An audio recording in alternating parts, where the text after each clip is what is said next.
Welcome to the Worship Leader Next Door podcast. We're here to give encouragement and counsel and dig deep into the spiritual and practical issues encountered when leading others in expressions of musical worship. Wherever you are on your journey, we hope you find this a safe space, and we're excited to have you along for the ride. All right, everybody, welcome back to the Worship Leader Next Door podcast. I am so excited about today's episode. This is our second to last episode before season 1 is wrapped up. I cannot believe it. Same. It's been such a fun experience with Jenna. So fun. And we have a very special guest on today that I'm so excited about. I love this one a lot because he is my dad. Yay. Everyone, welcome Michael Grant, Dr. Michael Grant. Oh, boy. He can't gas himself up, but I sure can. He is, you know what's crazy is the big flex is he is a NASA engineer. He's been with NASA for how many decades now? Oh, over three. Over 30 years. Over I thought it was 30 over years, 30 yeah. years. Mm-hmm. Wow. So he helps launch things into space. So if you want to learn more about that, send me a DM. It's pretty cool. But he's kind of like a jack of all trades. He also has a background in music, worship leading. He used to tour with a band in the 90s, 80s, right? Yeah, late mid 80s before Mom and I got married. Yeah, and before me and Rachel came along. So anyways, we're just super excited to have my dad on just to talk about some really fun and I think very practical things for bridging the gap between generations leading worship, whether you are being led by someone younger or you are younger coming in and leading maybe a generation or two older than you. So, you know, we are a body and it takes all people of all ages, and sometimes churches have very specific demographics. Yeah. What if there was a place on our worship teams for young people, middle-aged, and the ones who've been there are, more sage, right? Yeah. Because it all belongs. Yeah, so that's right. how can we bridge the gaps? And I just love hearing my dad's wisdom on most things in life. So, Dad, you just give us a background on who you are and when you got started in music and your journey to becoming a worship leader, and then I'll keep asking you the questions. Okay, sure. Thank you for the invitation tonight. It was a huge treat because I thought we're just going to come here and do some practical things, and you ladies were so sweet. But thank you for that invitation. I was just thinking back. The music's always been a huge part of my life, along with you said engineering and space and stuff. And your grandmother asked me, "What do I want to be when I'm older?" And I said, "A socket fixer," and fix electric. And so I was drawn to electrical so things, so cool. but drawn to music, electronic music, gear, which I didn't have, back in the day.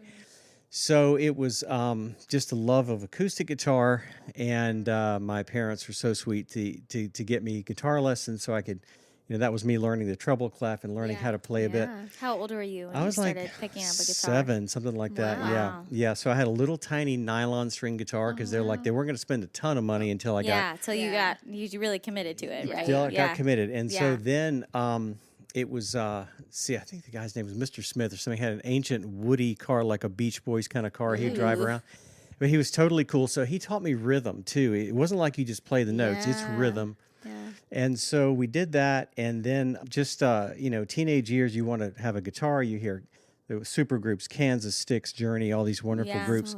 Yeah, they still ring true. They do. As the True, greats. man. Mm-hmm. Yeah. They have a huge place in sort of the music pantheon, I guess, of players. And so, but the thing in that day was you have your record player and you learn the parts because songs were really written in a different way. They were written, verse, chorus, verse, bridge, that kind of thing. So repeat chorus and so now it's quite different. Music has changed. Maybe it's what it's used for in some ways. But anyway, so back in those days, it was all that. Yeah. And then my folks were always coming out of pocket for me. We didn't have, didn't grow up rich, but we grew up with plenty, but they were always spending extra, If you And had so- an interest in something, that's cool. And so they were so kind. They bought me a really nice acoustic guitar that I still have today. Wow. It's trying to think of the name. It's not Gibson, but I'll think of the name. Is It's it just Taylor, a wonderful. Martin? No, it wasn't quite in that level, but it's kind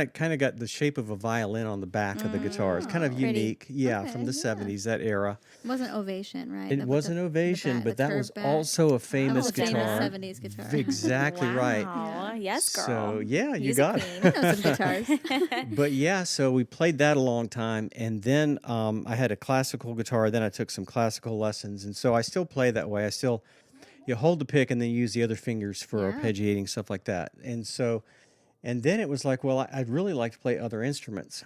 So Yeah. my sister and my mom were playing piano, and I said, I think I can transpose or translate these chords. So Yeah. I would play the chords, listen on my acoustic, and then pick it out on the piano and say, okay, I'm starting Wow. to see the patterns here. So That's cool. yeah, so there was that, and then just a desire to play more instruments.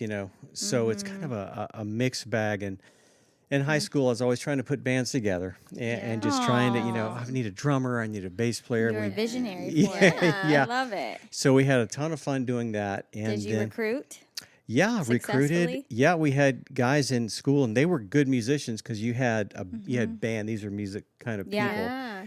And I was not in that crowd, but I just loved the music. And then I thought, I need to try to start recording this stuff. And so I'd gotten a drum kit and put it outside in our garage Yeah, out there. So that was my little studio. And I thought, I think I can set up one cassette player and I can play the drum track and, just have it in my head, right? Yeah. So I played the drum track, and then I said, okay, I've got to bounce the track somehow. I had no multi-track, no equipment. So I played the first tape recorder as loud as I possibly could. That's amazing. Yeah, and then played I think I borrowed a bass or something like that. And so that That's goes the second track to the amazing. next one. And so I'd build up tracks that way. That's so And I cool. was So I was So innovative. It is you were innovative. Really Like innovating. his That's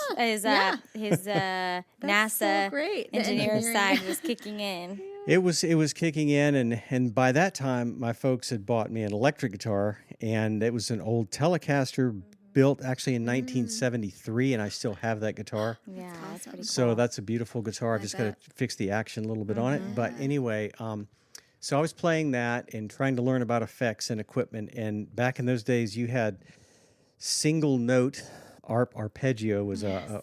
you mean those old synthesizers. Yeah. So a band director at school had a couple of those, and I would borrow them. And just, so I was learning to Yeah. play keys. And at the time, keys were so popular, I thought guitar might go out of business, in a sense. Yeah. Wow. And so I so switched over to interesting. keys, and then we got into college and pulled together a bunch of musicians Yeah. who that we're still friends with today, John and Molly Thomas. Did you meet John in college? In college, he was a friend of a friend, and we went over there and Wow. had Bible studies because they didn't want to form a band because there's too much commitment. So we had Bible studies, and I started taking Mom to the Bible study, and we'd have long prayers back in the day when worship music was just coming on board. There was Yeah, nothing but secular music and a little bit of praise music and sort of a folk sense. There was no, And there was hymns. and there were obviously, hymns, Right, of course, yeah. right. but not like a worship culture, except for like No. maybe what Darlene Check was starting to come. Oh, that was no. way before her, right? Yeah, this she like- was. Yeah. I She don't know was when she started. 15 years later. Whoa. Darlene Check would Were start you? coming. Was Realize. Maranatha happening yet? Yes, Okay. Maranatha. Yeah. And even then, I mean, the people were breaking new ground, but it was Yes. super folksy Yeah, and kind of, there was I think of a guy named Bob Ayala, which I don't know. He was back in the 70s. So Okay. probably the Jesus movement Yeah. was Yeah, that's what I was coming thinking. Yeah. coming Jesus this way movement from the stuff. west. Yeah. Yeah. And so it was a real cool thing. It was back in the charismatic renewal, and we were kind of carried along through part of that in the Yeah. 80s. Yeah. And my mom and dad are born and raised in Virginia, so they were East Coasters. Right.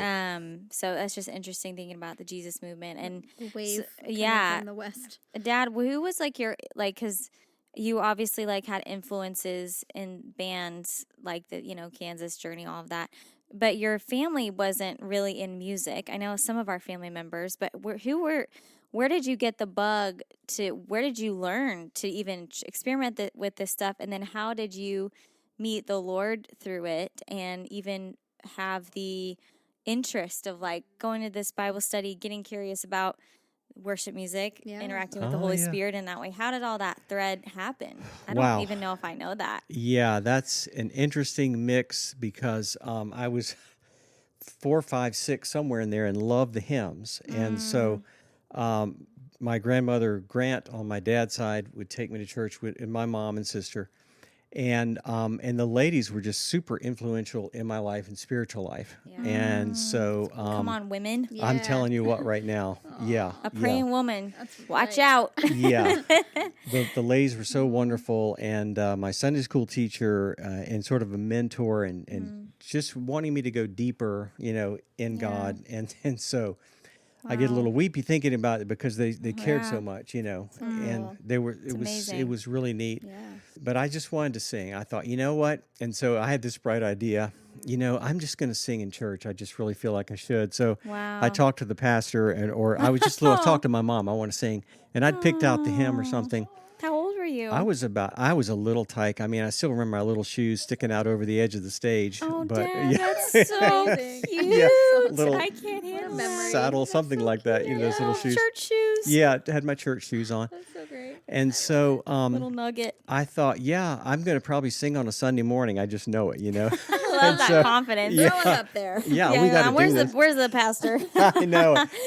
And so I think I got saved at around 7. Yeah. And so sometime even before that, I wanted to start singing. And so they put me up on a Wednesday night, and I thought, well, it's not Sunday, but at least it's something, And so You don't know what you're missing, but whatever. I'll sing on a Wednesday. Yeah. It's and so real. I sang, and then I thought, well, just any minute they're going to call me up, Yeah, oh, for sure. And so, they went to the very end, and people were filing out. They said, "Okay, Michael, sing something," And I sang part of a thing. I was gonna circle around for the second verse and hit it again, What song did thank you you. sing? It was something like, it wasn't like "Be Thou My Vision," but it was one of those beautiful old hymns. I'll Like have Great to Is think Thy of it. Faithfulness or something? Something like Yeah. that. And I would sing to my nanny, my mom's mom, on the phone sometimes, Oh, my gosh. And so That's way too cute. it was just, and it felt so natural. There's no Yeah. lack of confidence. Yeah. I wasn't showing off. I just wanted to sing. Yeah, just what you were made to do. Yeah. You were Yeah. like, this is my lane. Yeah. So they let me sing a little there, and I thought, well, okay. And I asked my mom, why didn't they let me sing during the service? Yeah. We had to do it right. So anyway, so that desire was there a long time. But then 15, 16, it's kind of a strange stage because you're saved, and you got to be a good boy. And yet you're growing up, and things can get kind of wacky in terms of, this right, is this wrong, and your friends and Yeah, stuff you're like that, working a lot out. And there's this kind of ethics. real life that kind of goes Yeah. on, Yeah. But all that time I was still singing and trying to figure out which friend group I should be with and who to listen to and all that kind of confusing stuff. But anyway, Yeah, it's a rough time, man. Yeah. so I remember singing a solo. The first one was at a Christmas cantata. We had cantatas back then. And it was like a one note. It was like a treble clef, the note B, and that's it was a note that carried through Scripture in the book of Isaiah. Oh, cool. And it was really a lot of fun. But then the next couple of Sundays, they said, "Why don't you sing this first part and then the choir?" I didn't even understand that you were going to sing a solo and the choir would. I just thought I would do a solo thing, Yeah. And then the choir came in, and it was the most uplifting, amazing feeling to be singing, and they add That harmony, backing is pretty amazing. Yeah. Yeah, so Shout I out to was choirs. just hooked, on music, and it's just you feel like a fish, swimming in water. Yeah. Yep. Yeah, you really do. But that was all through then, and then on the secular sort of side, it's bands but the influences you ask about, influenced by a lot by like Glenn Campbell. He was on back in those days, and he could talk to the audience and play wonderful leads at the same time. Amazing. Yes. Just phenomenal. Yeah. All of his albums. Roger Whittaker was a famous vocalist. I think he was maybe from England. I'm not sure, but he was a wonderful vocalist, world-renowned kind of a singer. But so the vocal style, I never had like a gravelly rock and roll voice. It was Yeah. always more the crooner, more Yeah. the You have more of him. a Josh Groban, like very, very Like a beautiful, smoother- smooth yeah. tone. Thanks. Yeah, I can hit appreciate lots that. of high notes, which was Yeah. a nice thing to have in the 80s because Oh, they all yeah. sang in the I stratosphere. mean, Steve Perry, come on. Yeah, I mean, They it's did. like up Up there. there. So you could hang. Yeah. Well, I mean, it was a baritone working as a tenor, Yeah. and you had to almost be an alto to sing. Yeah, seriously. Journey. I mean, Yeah. Oh, I mean, yeah. And, Thanks, and David Kansas. Leonard. Yeah, Just David Leonard kidding. can pull it off now. He's got a natural voice that pulls it off, But the rest of us were just, straining for down that here. last 5%. I still strain. I know. Yeah. Help me, Lord. Exactly. So we did all that through high school and got in different groups that were sometimes managed by like a band leader and we would do proms. I'm remembering different proms and dances and stuff like that. That's fun. We did all that. And then in college, by this time, you were you knew you wanted to be more of a musician. And so we started meeting these guys in the Christian world. And so John, he didn't want to have a band because he'd been kind of burned before. And he's a gentleman of strong commitment. And we're still wonderful friends to this day. Yeah. So I said, John, okay, we're going to have a Bible study. And I said, John, we don't have to call it a band, okay? We're going to call it a loose association of Christian musicians. Is that going to work for you, okay? Try making merch from that. Yeah. Loose LACM. Association of Christian Musicians. I love LA, that. what is it? New word for a worship team. Let's call it that. I love that. That LACM or would work well here in welcome. Nashville It because people get would. scared off. You should. This is true. So he laughed, and we started have a Bible study, but then we'd start hanging out, and everybody would play something they'd been working on in their instrument in the apartment, and then we started playing, and then we didn't like. There wasn't a whole lot of music then, except maybe Petra or something that was just Petra. getting started. Jenna loves Petra. Petra's great, They're and so great. You've always loved Petra. I grew up on it. Like that's what my parents Yeah, were new kinda Christians around the early 70s, mid 70s, So and that was similar like era. we played a lot of Petra. Yeah. Hey, Love. well, Petra's fantastic. They were probably the best Christian band, I'd Yeah. say. There were others, but they were like sort White of. Heart, was that around White Heart? White Heart Same- was yeah, great. Yeah. Striper was a little Striper too was metally out for there. me. They were out there, but they were pushing. Doing it. They were doing their thing. They were yeah. doing it. Phil Keggy was probably the Yes. greatest. I'd Oh say my one of the gosh. greatest He's guitarists. fantastic. And He's- missing fingers. Like I that man can know. play the guitar like nobody's business with missing. It's crazy. That is Wow, true. I would have That's to right. watch. Incredible. Maybe I think you've shown me a video. Yeah, of him he's before. great. Yeah. So these are the guys we had, but there wasn't a lot of music, and so we all had ideas. So we wrote our own music, and then we do recordings, and then we'd send in these little patent PA forms or something like that. And so So you guys were writing your own stuff. Just yeah. awesome. And then several of us wrote, and then like all of us sang. I mean, I was, I guess, the main singer, but then everybody could sing, and so Yeah, that's true. there would be my dad would sometimes come to our shows and stuff, and he loved the part where we would all do a song and all add harmony, like four guys singing across. Yeah. We all had Beautiful. instruments, You guys all have like. I mean, wish I could have seen yeah, this. It's so their cool. voices. My dad's group of friends, their Yeah. voices all Oh, together, man, and they that's did fun. dinner theater and stuff. As Yeah, Rachel and I were okay. born, their kids started having kids. Oh, yeah. Their voices are honestly insane. That's so like great. the notes those people can hit. Yeah. Is their y'all's friend group is pretty nuts. The friend group is some talented people, and all of the guys in the group, we were we were good singers. I mean, I can't say everybody was like off the charts. We were all quite good and solid. Yeah. And I think one of the most satisfying things about that time, we were doing coffee houses, and then we'd picked up a little bus and tried to refurbish it and did the whole thing, and did a little traveling and so stuff. fun. It So was fun. it was And great. that's when you became not as loose an association. But you became what's the word again? What's the band name again? Oh, it's called Witness Stand. Witness Stand. Yeah. Yes. Stand. Yeah, and some of the guys would Crazy. send pictures of them in the T-shirts. They can still fit in it. So That's so cute. yeah. Amazing. So we had the whole merch thing back in the day. We didn't know what to call it, but we just said, I "Hey, love would you that. guys You like guys a were like t-shirt?" the OGs. Yeah, you were guys doing really the- paved the way for paving the way. CCM. I mean, really. Wow. Oh well, yeah. Maranatha I mean, was seriously, just No, there's it's not true. there wasn't a lot going That on. wasn't happening. Yeah. To like know and not have a ton of influences, Yeah. but just like Be what was inspired. there, Yeah. what was available, and kind of making it your own and singing Yes. about the Lord. That's pretty cool. I Yeah. mean, Yeah. Yeah, I think that's right. And we ended up playing a lot in Virginia Beach. We played some in Richmond. We played a lot in Newport News, different coffee houses. But it was cool later to hear people say, "Hey, you know what? When you guys were inviting people to accept the Lord, I prayed that prayer with you guys." Wow. And that, I mean, I think Oh, that was yeah. it right there. That was the whole point, you know. so cool. So there was all that, and then so that was college, and I finally took a music theory class, and and started to Yeah. get a little bit of equipment and stuff like that.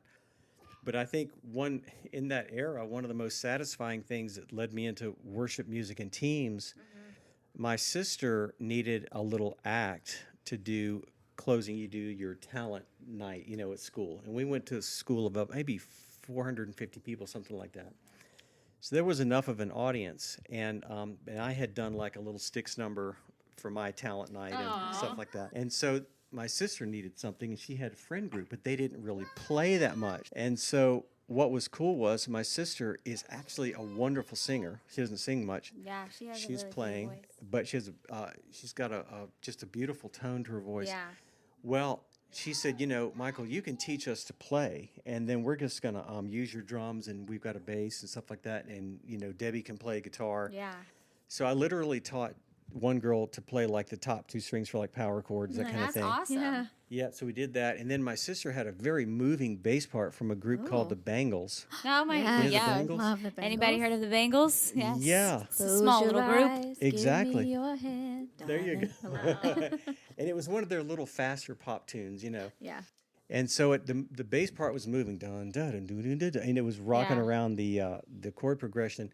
And my sister learned to play that bass part, and then she would sing one of the lead lines over top of that moving Oh, bass wow. Oh part. my gosh, is there That's video of impressive. this? No, there's That's not. so cool. Yep. And her friend, who's still one of her friends today, learned to play drums, and they made it through the whole intro, first verse into the chorus, and then they were doing like a repeat chorus, and the Wow, the good for drums got them. off just a little bit, but they No. finished really strong.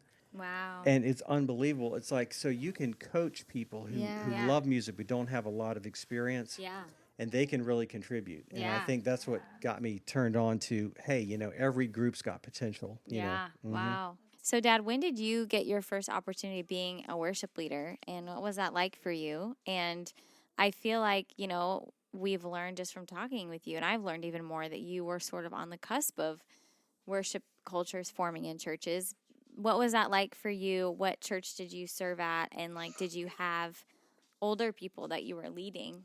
What was that like? Was it were you doing hymns, or were you going into some contemporary songs at that time? Yeah, so I was in choirs and hymns, and then was invited to sing in vocal groups at even a different church, and did that. And then after that, of course, we got married, and you guys came along, and it was Yeah. great. And then so during the college years, I was always invited to sing at different youth, not huge events. We would have like larger Bible studies back in the day, and so there was always guitar music going on, and other people. We had lots of ensemble singers that we hung out with.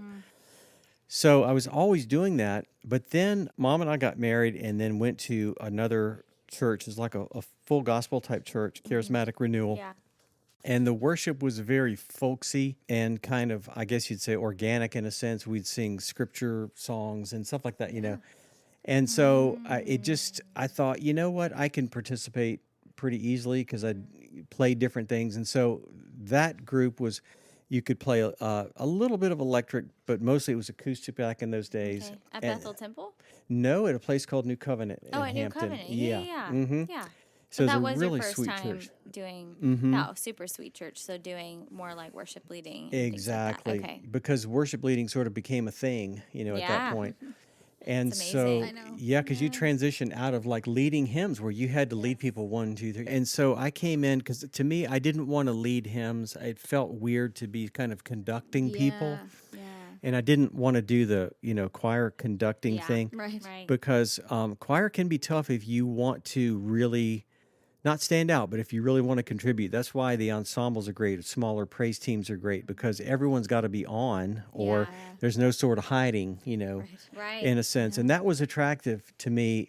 But I see a huge place for choir too because it sounds so Yes, great, so many beautiful. settings, Beautiful. Voices together. Yeah. Mm-hmm. What was that like for you starting to lead Mm-hmm. those kind of songs? I mean, were you leading people coming out of a hymnal life or learning to play in a band, and were you the young one Yeah. leading older people, or did you have any tension with that, or were people just eager to kind of step into that new phase and era, really? Well, that's a great question because I'd come out of the band world where we would coach each other and stuff Right, like that. We didn't right. have a leader per se, but we would help each other. Yeah, and feedback was so normal. Feedback was Yeah. just organic. A It's part just of it, like, hey yeah. man, can you do something different here? Right, right. But so what happened was I just picked up the songs that this church was already playing, and I just stepped in and said, okay, new vocalist, And so I would lead from the acoustic, and then we would have a team. And the musicians were not like in a huge abundance there. There were lots of maybe guitar players. There was a piano player.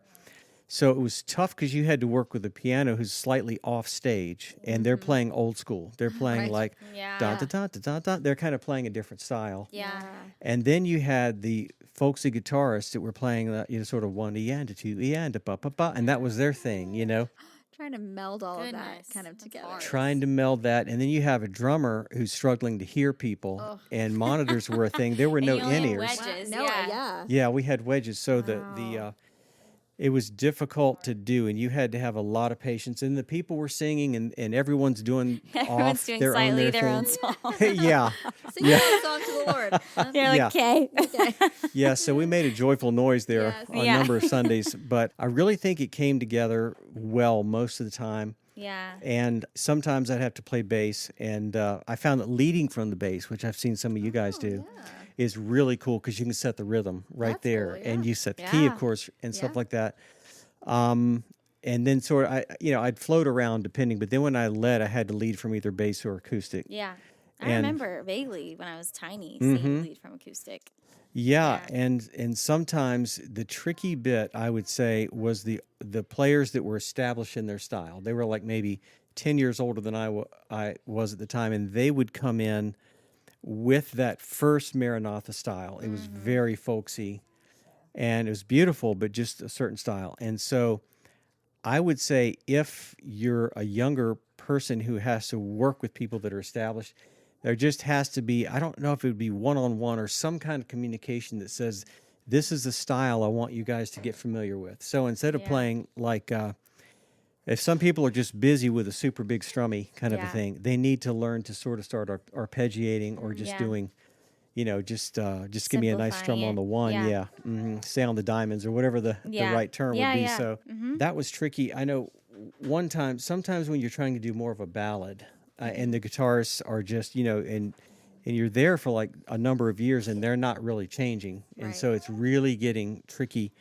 So I did a demo one time, and I didn't direct it at anyone in particular, but I played the Hallelujah chorus on my guitar just in a Yeah. folksy style. Yeah. Da, ba, ba, ba, ba. And I said, you see how it's kind of not the majestic feel we're looking for. Yeah. And I look back and thought, that was probably not very sensitive of me to do that because Oh. it was kind of direct, But It probably got the point across. it got the though. point across Yeah. without being mean, Right. Yeah. because Yeah. when you change the way a song is done, you've changed the song. You do. Yeah, absolutely. yeah. right. It's just a It's different. no longer It's going to I feel mean, different. Yeah. you sing Yeah. build I will build my life upon you. It doesn't hit the same as Pat Barrett Right. singing it Or the way he some wrote sort of, it. I will build my life. Yeah, it's like upon I'm the out. it is No. like, I'm very Yeah. disconnected is changes the what I song. am. It Yeah. does. It does. Yeah. It becomes a happy, bouncy song, and it Yeah. needs to be a meditative kind of a ballad. Yeah.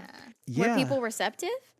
They were on the team, and they really tried. Although I don't think that some were as happy trying to play a new style as I would have happy. liked. Yeah. Yeah. Yes. Yeah. Feel the joy. They weren't quite as joyful. Yeah. But they hung in there, and I didn't have a lot of opportunity to recruit new people Yeah. into that church because you had to kind of draw almost from the congregation in a sense. Yeah. Yeah. I think that's true here. I think it's true Oh, anywhere. yeah. You I'm just sure there's a you lot of just Yeah. you work with what you have. meet with you meet the people that are in your community and you try and figure out who that community is Right. Mhm. Yeah. and you build a team to serve that Yeah. community and Yeah. everyone's will look different. But what would your tip be for someone new coming in? Maybe the pastor says, "Hey, we have an older group here, but I would like to start doing Mm-hmm. maybe a few more Hillsong songs or some new nothing crazy," because I think there's you need, at least my advice would be, if you're coming into a church where you have a chunk of people on your team that are older, you're not going to want to come in with like super hard Maverick City Yeah. songs that Complicated kind of that they arrangements, don't yeah. connect with. You have to, I think there's a humility of like, I like that or I connect with that, but what is the whole connecting with what's, Right. and also what can my specific team, even if I push the pendulum a little bit, what's like one or two steps they can take Right. instead of asking them to leap into this completely different they have no frame of reference for like how to connect with it, how to play it. And that's not going to serve your community because it's going to be very distracting and very hard. Exactly. You can get there maybe eventually, but what would be your tip if someone, in their 20s or 30s is like, hey, I got this job, but there's a lot of older people and they're very faithful and they've been playing because people, honestly, like they're very attached emotionally to the way something has been. I mean, the change is hard. That's true. And I think it can be done well and tastefully. And obviously, like, we can't rescue everyone's feelings. Right. But we can also be courteous and humble. Absolutely. And understand that we need to, I think millennials and Gen Z, I think there has been this, and I hope we're returning to it, but there's been this lack of reverence or revere for our parents' generation and older because we're like, oh, they're so disconnected. Oh, they don't know anything. Right. And it's like, no, they have so much more life experience, even if they're not up on all the TikToks or what Instagram is doing. Like, how would you recommend there's a healthy respect for the older generation and also inviting them into something new? Wow, that is a great question. And your people skills and your sort of diplomacy and your negotiating skills are going to be super great. But the thing I've seen as I've transitioned more from the young guy to the older guy who's still playing is that's where I've actually learned from younger people who've come along. And one of the coolest things that helped was I saw this one young guy that we played for. He's a very talented acoustic player, wonderful singer. And he and his wife were starting to work on some tunes, and I think they had a producer here in town, stuff like that. Oh, yeah, So, Brooke and Yep. Yeah. And so I learned a lot from him because he had a keyboard player who was very talented but very flowery in the way they would play, and it was like old school camp meeting type piano. Wow. Yeah. So he would be audible in the mix, but we played with tracks, and so the tracks were then adjusted, and the sound man worked very closely with the leader. And by the way, I call the sound man the other and maybe the most important. Yeah, absolutely. I tell these guys, great job, because you're probably the most important member of the band back there. You got the biggest instrument in your hands. It's true. Maybe the most responsibility. Exactly. You got all really important buttons. And you're it obviously will make or break your whole group and the atmosphere and the vibe of the service. So that's what I saw, is use tracks in a wonderful way, to use the orchestration and let the person kind of flowery go through there. Yeah. The rhythm may not be perfect, but the zeal sort of that he brings in a sense. And so that can be done. If he gets too crazy, it's got to be dialing back a little bit. Down in the house. Yeah. And so there was that. And the other thing I learned was, if you're an older player and you're working with a younger person, they're also learning how to lead. Yeah. So it's their moment to also experiment. Yeah. And so sometimes you could get feedback. Hey, I like what you're doing there, but I'd like for you to do something a little different, you know? And so in the 80s, all the guitar players, we'd play sort of across the strings, up and down through the scales. But more modern music, I'd say, whatever the era was, probably Hillsong started more of a linear type of guitar style. So you're playing single notes. And as a guitar player who came up in my era, you felt like, wow, I'm being in a box. I'm really confined. But when you mix that style with the effects that you have today, it's a beautiful thing that adds really orchestration to the whole song. And so that's something I had to learn. Adjust your style. Listen to the young leader and just do exactly what they ask you to do. It's really simple. That's real simple. It's real simple. Yeah, That does for take me. a lot That of takes a lot of humility because you Yeah. know music. And not everybody, I mean, in my experience, I find sometimes older people have a really hard time with that. Yeah. And I get it. I mean, how would you establish that trust emotionally besides just more practical? Yeah. Because once you can establish a trust, I think the practical starts to really become They like respect more you. easy. Yeah. Becomes more natural. That is a great question, because I knew the people that I played with when I was a young worship leader, and I knew them, and we loved each other, and it was great. And so I didn't have to try to give a bunch of correction or teach people. I sort of worked in their style. And we did the best we could, and I felt like that was the best compromise that we had. We got good music that everybody was used to and liked. It didn't have to be perfect. I wanted to go a little more modern style, but that's not, what the house needed. So that helped me a lot to do it that way. But then when you're on worship teams, usually players and singers, you're going to have an opportunity to help coach other people, and because they're not maybe where another musician is. So to me, the diplomacy is tricky because I did the stuff at one age, and everyone came along with me because we all knew each other, and they were just being sweet. Yeah. There was trust, and I wasn't pushing them to do Petra, let's say, on a Sunday morning. Right. Yeah. So I think that worked well. We found a great space for that. And then when I sort of came back into worship playing, and I never stopped playing, but it got a little more structured, over the last 10 years when we were playing with tracks and stuff like that. Yeah, sure. So before that, I played for, I don't know, a decade or so at another place where we didn't use tracks, and it was a little more it was a little more of a pop rocky style kind of, Yeah. and it was good. We had drums and a full band and great like that. But I don't think it was until I started playing with people and playing with tracks and really almost semi-pro kinds of, or really well-educated worship leaders, like you, Katelyn, you went to school, this your major. Sure. Same with Nathan. This was what he did. I think he was a Liberty grad. And so, I think so. No, he was in a different school. Yeah, different school. Different school. Wonderful musician. He played trumpet. He could play jazz piano like you can't believe. Wow. Whoa. Super talented. Yeah. I didn't know that. They have they have a really beautiful worship EP. We'll have to link it in the show notes. Yeah, you should. Girls Love worship leaders. They're amazing. They're fantastic, and I just love them to pieces. It was a weepy day when they left, to be honest. Very weepy. They went to Birmingham or close to it somewhere. Yeah. So, but I learned a lot from Nathan because he could work with people that were older. He could work with singers who had great skill. They were like B+ kind of singers, and yet he could help them.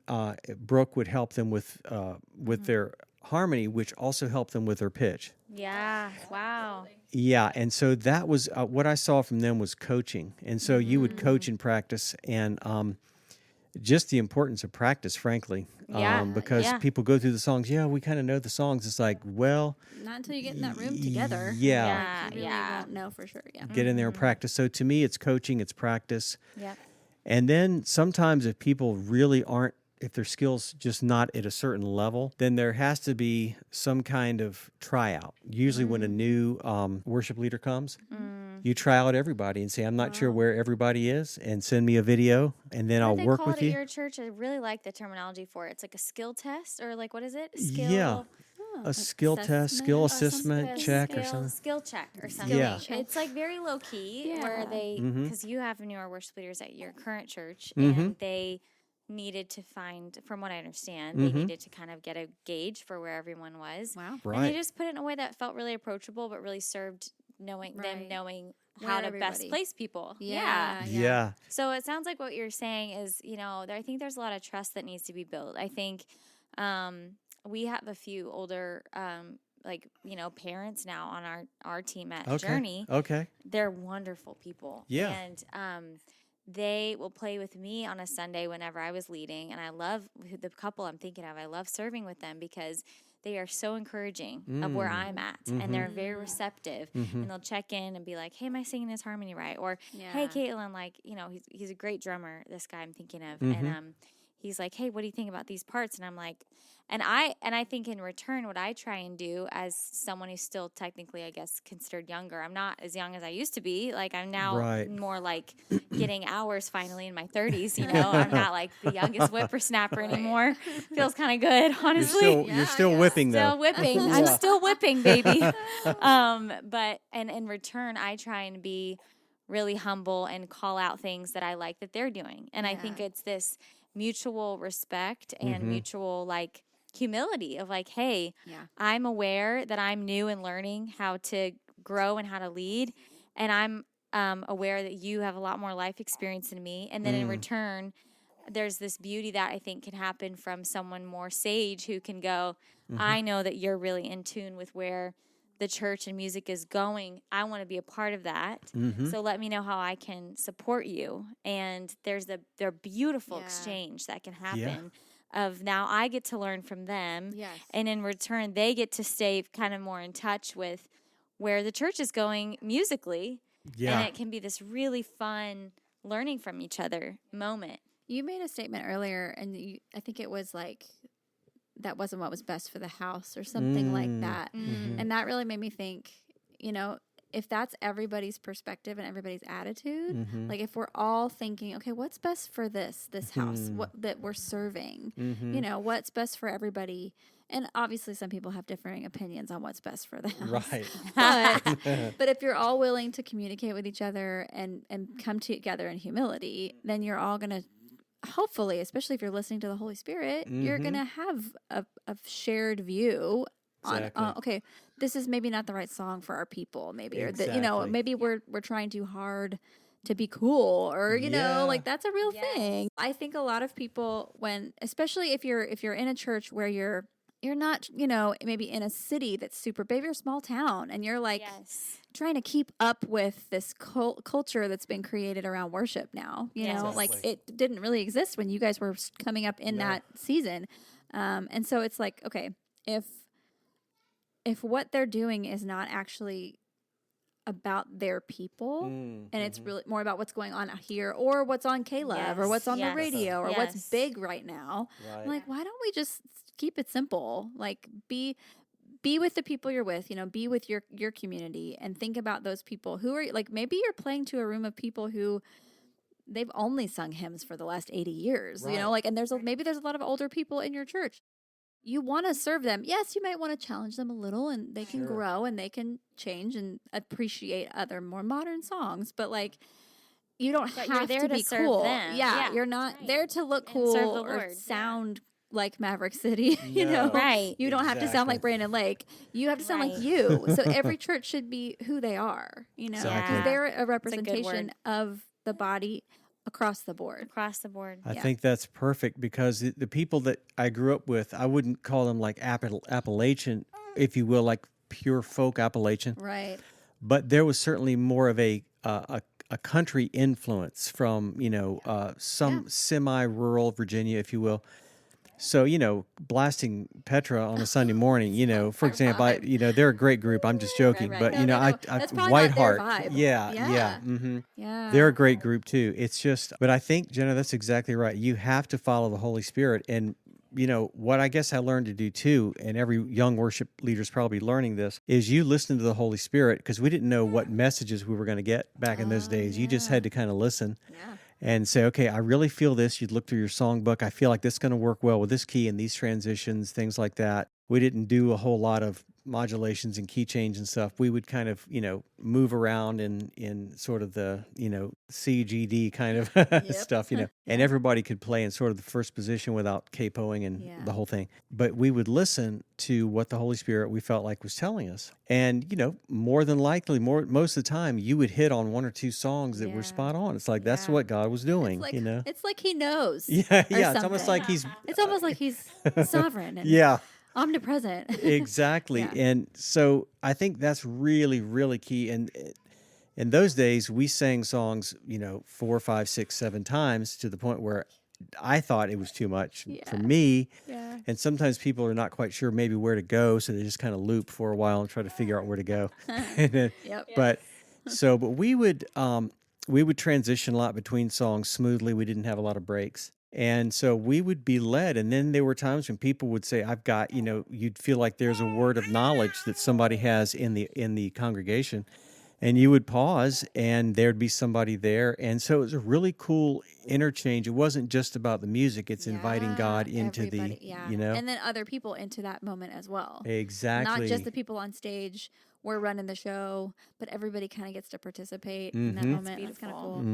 Yeah, I love that. I think to wrap up, it's like, if you can, no matter what age you are, if you can do your best to stay in tune with what's God doing in this house, in this place, and can outside music and new people or new leaders, how is that fitting into what God's doing here? Staying open to that, and no matter what age you are, there's a place for you, and ministering to the Lord. Yeah. And I think just keeping the focus on, what does God want to do in this space? And how can I help facilitate that?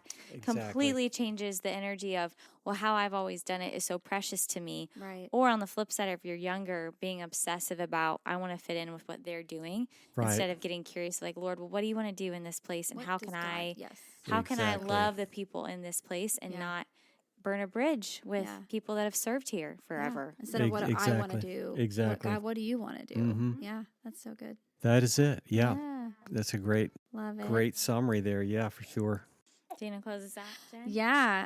Thank you guys so much. Thank you, Michael, for Oh, being Thanks, you're Dad. so welcome. So great to have your Thanks. wisdom This was and awesome. insight and story, just to Aw. hear all the good things. So Well, thanks. yeah, thank you all for listening. We love you. We're so thankful for you as a community of Yes. listeners, and we will link your friend's music in the show notes. So keep an eye on that, and then we'll have one more episode for you guys. Episode 10 is coming soon, so stay tuned. Until next week, enjoy the journey.